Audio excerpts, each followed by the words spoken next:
I hope everyone had a nice Shabbos. This is the weekly Mesilas Yesharim Shir, the path of the just. We're learning about the trait of zrizus, alacrity, which is fulfilling mitzvos, fulfilling the commandments as zealous and as quickly as possible. And we learned about different aspects of that in previous weeks. Now we're going to talk about how do we acquire that? How do we become people that want to run to do mitzvahs? So one of the things we mentioned last week was the simple aspect of fake it till you make it. If you run to do a mitzvah, even if you don't feel it on the inside, by eventually acting it out physically, then you'll eventually get to that inner feeling of always wanting to run to do and to fulfill mitzvos. But let's continue, and we're going to learn other strategies, and one specific of how to become people that want to run to fulfill mitzvos, to begin them and to complete them. Hine, hayimtsoim asher nikne bam hazrizus, hem osam asher nikne bam hazahirus. That ways to acquire zrizus, which is alacrity, are the same ways to acquire zahirus. And their levels are like theirs levels, like we wrote above. We learned earlier, which is going to summarize at the end, so I'm not going to bring it up now. We learned certain strategies to be able to accomplish the midah, the character trait of zahirus, which is being careful not to violate the negative commandments. They are very close to each other, these topics. These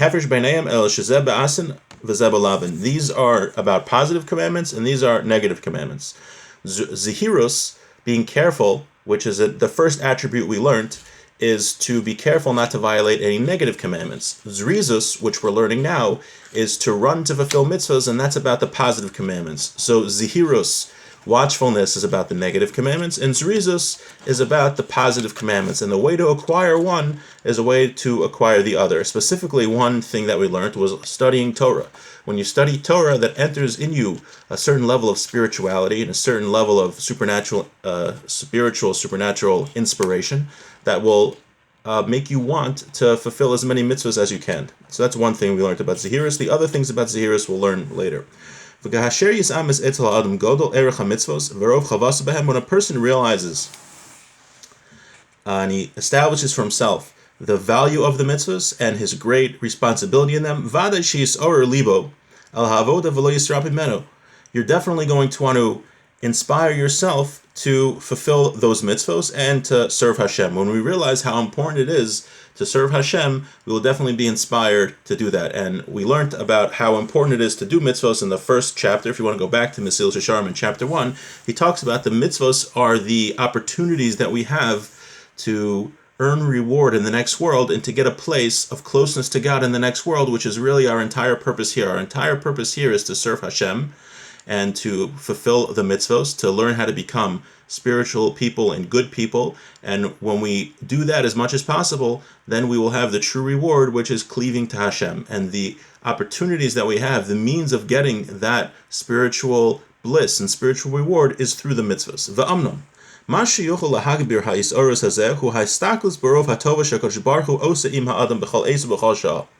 way that a person could inspire himself and to build on that inspiration, right? We already know that doing mitzvos is very important. That is the means of coming close to Hashem.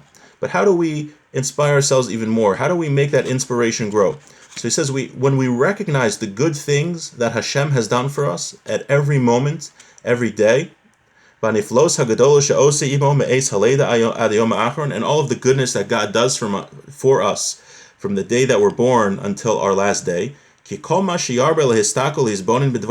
more that we look and we contemplate these things, we realize the responsibility that we have to do what Hashem wants us to. And that we can't become lazy in our service. Right? If we realize that all the things that God does for us, then our response should be to be one of great thanks. And therefore we should say that, well, God's asking from us a few things. He's asking us to fulfill this commandment. So how could I not do that after all the goodness that He's done for me? If we think about it, people often are ready to attack God. We're very entitled beings, humans. We're, especially now, I don't know what it was like in previous generations, but all of us we feel very entitled. Everything's coming to us, especially those that live comfortably and that are healthy. everything goes well in life. So if a little thing goes wrong, you think, oh, how could God do this to me? Or we're very, very entitled. But if you think about it, God doesn't owe us anything. He didn't even have to create us, right? There's no reason we don't deserve to be here on our own, right? There's no reason that God should put us here, right? And independently. What did I ever do before I was born to be deserving to be born here? And if you think that we can breathe, I think we all have a new appreciation of that now. Just breathing, right? Take a breath in and a breath out, and you don't need a ventilator. You know how thankful we should be for God because of that? I just heard a story that a person was let out of the hospital after he had COVID-19, and he was just, when they handed him the bill for the ventilator, he was crying, and they said, don't worry, well, you could figure out a way to pay for it. He says, no, I'm not crying because of that. I'm crying because I never had to pay to breathe before, and now I have to, pay to breathe, and I was never thankful that God let me breathe for free all of these years without difficulty. So, right, we can all breathe, we can see, we can hear, we can walk. How many people are blind, deaf, can't, have trouble moving around? Even those of us that are poor, but poverty nowadays isn't like poverty back in the day when you literally starved to death. Most of us listening live in the United States, which, given the issues here, but it's probably, if you had to pick one place and one time in all of human history to live, living now in the United States or in Israel or really anywhere around the world, but especially the U.S., that's probably just in and of itself something to be thankful for. That we weren't born in North Korea or something like that, or we weren't born in the Dark Ages. Just there are so many things that God has done for all of us. And when we really sit and think about it, we gain a new appreciation of life and a new appreciation of what Hashem does for us. And those minor things that go wrong in life, when we put it all into perspective, they're really not that big of a deal. Especially I think it's easier to come to that realization now, given how some people are with their health. And if we are still healthy, and just that we have that is something to really think about. And when we think about and appreciate that, that will inspire us to want to serve Hashem. God has done all of this stuff for me. How can I not, do the few mitzvahs that He asks of me? Right?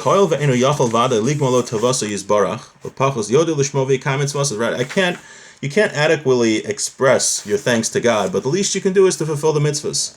There's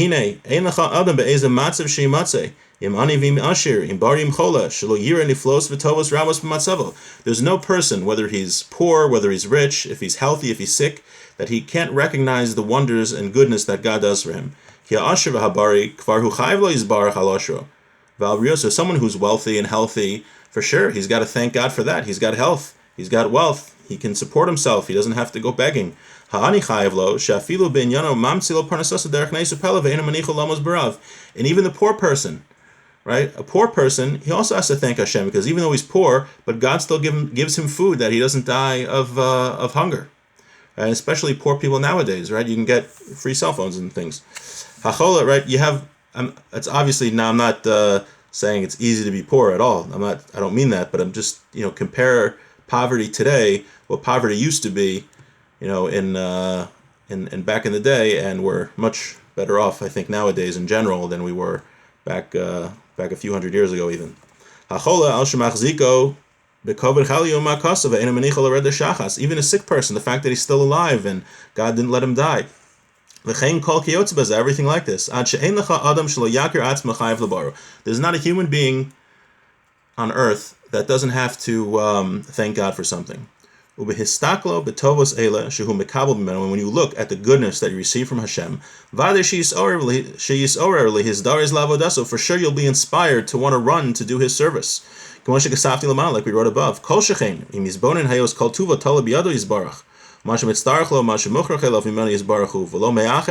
and that you realize that all the goodness that you have really comes from Hashem. And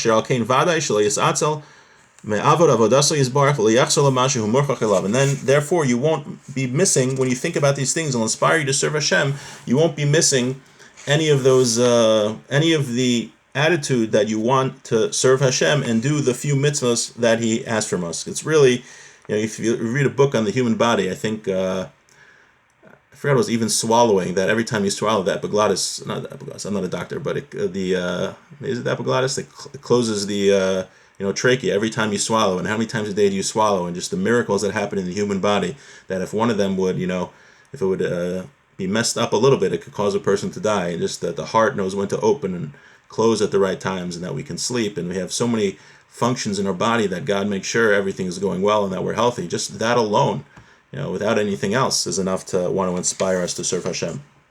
Now he's going to repeat. We mentioned earlier that the way to inspire ourselves to do zrizus is, in addition to what we were mentioning about having recognizing all the goodness that God does from us, they're the same as zehirus. So now he's going to review what were those three things that different people could think about to inspire them in zehirus of watchfulness to not violate the negative prohibitions. So we had three groups of people. The first group was the Shlemei Hadas, the really holy people. The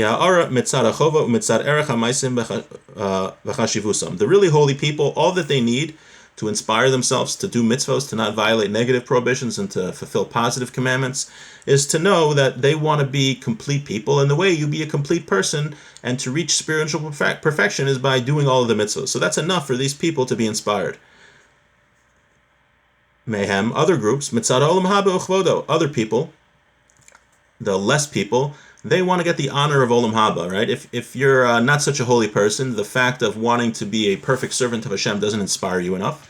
What you can think about is that, you get to the next world, and there might be people there that have a better seat than you because they worked hard during their lives to serve Hashem, and you didn't work as hard. So if you think that you don't want to be left behind, that's enough to inspire these types of people. We just mentioned, and for the less people, that there's reward and punishment, right? Forget all the positive reinforcement, but if you serve Hashem and you do what you're supposed to, you'll get rewarded. And if you don't serve Hashem, you're going to get punished. And that was the three levels of people that we talked about of Zehirus, and that applies for Zrizus as well. And he's just reiterating here that everything that applies to inspire a person to Zehirus also applies by Zrizus. And then we added here also Torah learning. So just to summarize, the way to acquire Zrizus are the three ways of Zehirus. So that is having the idea of wanting to be a complete servant of Hashem, a perfect spiritual person. Also to think about in the next world that if you don't do the mitzvahs, you're not going to have such a great seat. Number three is that there's reward and punishment. Also, we learned that Torah study, there's a spiritual energy when studying Torah that will inspire a person to want to get closer to Hashem and do what he's supposed to. And then what we focused mostly on was gratitude, recognizing everything, just to sit and think, right? You don't need to be a scientist or a doctor, but just to even make a list of all the positive things that we have in our lives. And we realize that, God doesn't owe us anything. He really doesn't. He doesn't have to do anything for us. Right, like we said, people are ready to complain. If one thing goes their way, if one thing doesn't go their way, people already say, oh, how could God do that for me? Well, God, if you look at all the goodness that God does for us and the fact that God doesn't owe us anything, so if we sit and make a list of all of those things that we can breathe, we can see, we can hear, we can walk, we can, we have food to eat, and anything else, if you're wealthy, for sure, if you're healthy, you're also healthy. That we have families, that we live in the United States in the 21st century, or Israel in the 21st century, or wherever else people are listening. I assume nobody's listening in North Korea, because that wouldn't be so great. But besides anyone that's not listening in North Korea, that's something also to be thankful for, that we live in this time. There are so many things, hundreds and thousands of things that we should be thankful for. Every breath that we take, we should be appreciative for. And we think about all that God's done to us, the least we can do is to try our best to fulfill as many mitzvahs as possible. If anyone has any questions or wants to get this class in an email, please feel free to message me or post a comment. Have a great week.